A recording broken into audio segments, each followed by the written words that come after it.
Assalamualaikum warahmatullahi wabarakatuh. Halo teman-teman semua, apa kabar? Semoga teman-teman di luar sana tetap diberikan kesehatan dan tetap selalu dalam lindungan Allah Subhanahu wa taala. Sebelumnya saya ucapkan terima kasih kepada teman-teman semua yang sudah mampir ke channel ini, channel kesayangan kalian semua. Bersama saya Muhammad Purbo Pujasmoro. Kali ini kita akan membahas materi mengenai berhijrah.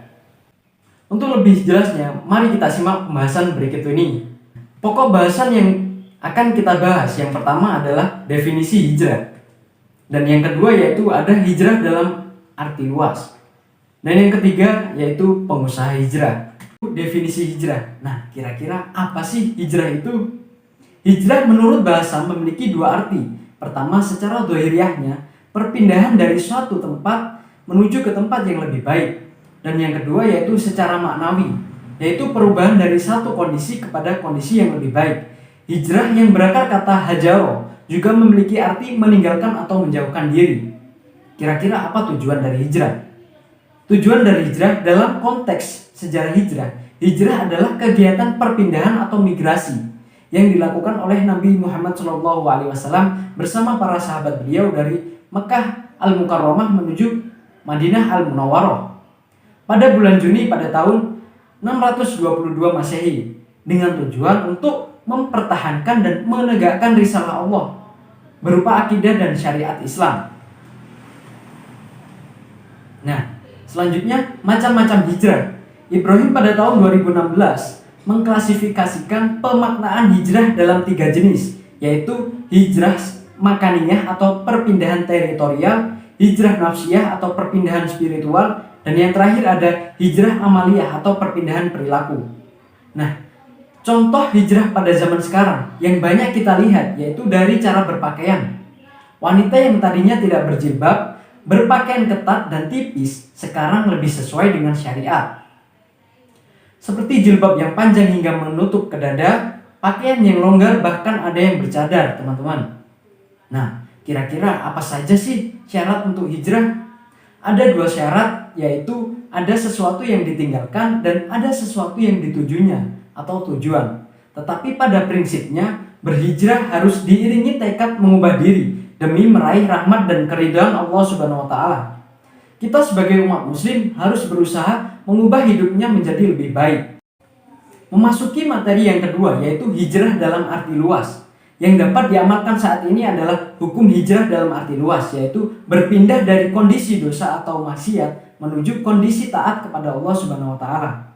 Sering kita mendengar kata amar ma'ruf nahi mungkar. Nah, kira-kira apa sih artinya amar ma'ruf nahi mungkar?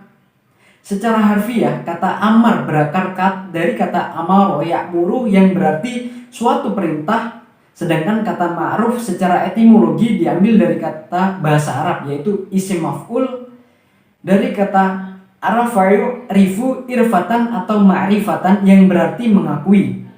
Nah, amar ma'ruf nahi mungkar bisa disimpulkan yaitu menyuruh orang berbuat baik, sementara nahi mungkar artinya melarang orang berbuat yang jahat. Allah Subhanahu wa taala berfirman di dalam surat Ali Imran ayat 104 yang berbunyi, A'udzu billahi minasyaitonir rajim. Bismillahirrahmanirrahim.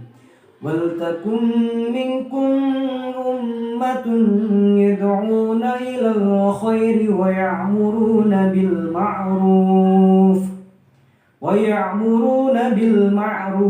yanhauna 'anil munkar wa ulaika humul muflihun. Yang artinya, hendaklah ada di antara kamu segolongan orang yang menyeru kepada kebajikan, menyuruh berbuat yang ma'ruf dan mencegah dari yang munkar. Mereka itulah orang-orang yang beruntung. Nah, adapun contoh kasus hijrah dalam arti luas, meninggalkan perbuatan yang dilarang oleh Allah Subhanahu wa taala. Yang pertama ada orang yang melakukan pekerjaan yang haram seperti riba, zina, suap dan lain-lain. Yang kedua ada orang yang melakukan pekerjaan yang meninggalkan kewajiban seperti buruh yang dilarang sholat Jumat, karyawati yang dilarang pakai kerudung. Yang ketiga ada pemuda atau pemudi yang berpacaran. Nah, mendekati zina, teman-teman. Yang keempat ada pemuda atau pemudi yang terpengaruh oleh tradisi non-Islam seperti merayakan hari Valentine dan lain-lain. Yang terakhir ada pemuda atau pemudi yang minim pemahamannya terhadap Islam. Ini wajib belajar Islam dan lain-lain. Nah, kira-kira hijrah yang benar itu seperti apa sih?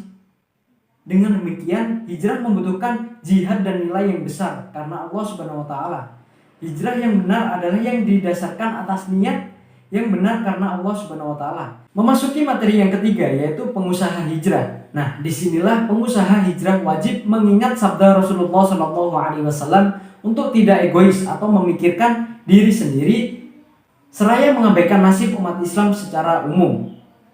Nah, sabda ini memiliki arti yaitu barang siapa yang pada pagi hari sedangkan keinginannya bukan mencari ridha Allah, maka dia tidak mendapat apapun dari Allah. Dan barang siapa yang pada pagi hari tidak peduli kepada kaum muslimin, maka dia bukanlah bagian dari mereka. Hadis riwayat Al-Hakim dari Ibnu Mas'ud radhiyallahu an, hadis sahih.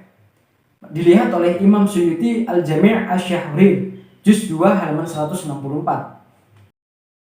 Nah, demikian tadi pembahasan materi berhijrah pada kesempatan kali ini. Dapat kita simpulkan bahwasannya setiap transisi dari suatu hal ke hal lain pasti akan meninggalkan sesuatu. Begitupun saat berhijrah, teman-teman. Seseorang perlu lapang hati meninggalkan setiap hal yang akan menjauhkan diri dari ridhonya. Seperti layaknya sahabat-sahabat Nabi SAW. Di saat diperintahkan untuk berhijrah dari Mekah Al-Mukarramah menuju Madinah Al-Munawwarah, mereka rela meninggalkan apapun yang dimiliki, keluarga, harta, dan negerinya. Mereka bersabar dengan segala kesulitan dan rintangan yang dihadapi. Kedua yaitu adalah bertawakal, teman-teman. Satu-satunya tempat untuk bersandar adalah Allah Subhanahu wa taala, bukan mengandalkan harta, jabatan, dan sebagainya. Dan yang ketiga yaitu tidak berhenti belajar. Orang yang berhijrah tidak pernah berhenti mencari ilmu. Justru dia selalu haus dan kurang dengan ilmu agama. Tanpa ilmu iman dan amal, kita tidak akan meningkat. Yakinkan dengan ilmu, kuatkan dengan iman, sampaikan dengan amal. Ilmu akan mengiringi setiap ibadah yang dilakukan. Keempat adalah rendah hati, teman-teman. Penyakit orang yang baru berhijrah adalah sombong. Merasa dirinya lebih baik daripada orang lain.